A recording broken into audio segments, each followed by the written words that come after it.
السلام علیکم، آپ دیکھ رہے ہیں کے نیوز ایچ ڈی۔ میں ہوں حارث علی شاہ گیلانی۔ چلتے ہیں آج کی اہم خبروں کی طرف۔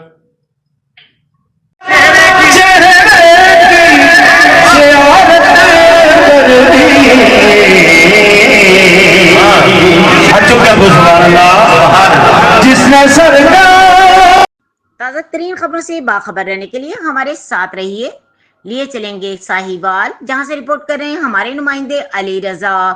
ساہیوال لیاقت چوک میں محفل سما کا انعقاد کیا گیا۔ پروگرام کا باقاعدہ آغاز تلاوت کلام پاک سے کیا گیا اور نعت رسول مقبول صلی اللہ علیہ وآلہ وسلم پیش کی گئی۔ پروگرام کے مہمان خصوصی سرمد بودلہ تھے۔ پروگرام کا انعقاد چودھری طاہر چودھری طالب کی جانب سے کیا گیا، جس میں ڈویژن ساہیوال کے مشہور نعت خوانوں نے اپنی خوبصورت آوازوں میں ہدیہ عقیدت پیش کیا۔ پروگرام کے آخر میں شرکت کرنے والوں کو بذریعہ قرآن اندازی 4 عمرے کے ٹکٹ بھی دیے گئے اور 1 عمرے کا ٹکٹ بطور تحفہ مزدور کو ہدیہ دیا۔ آخر میں لنگر کا وسیع اہتمام کیا گیا۔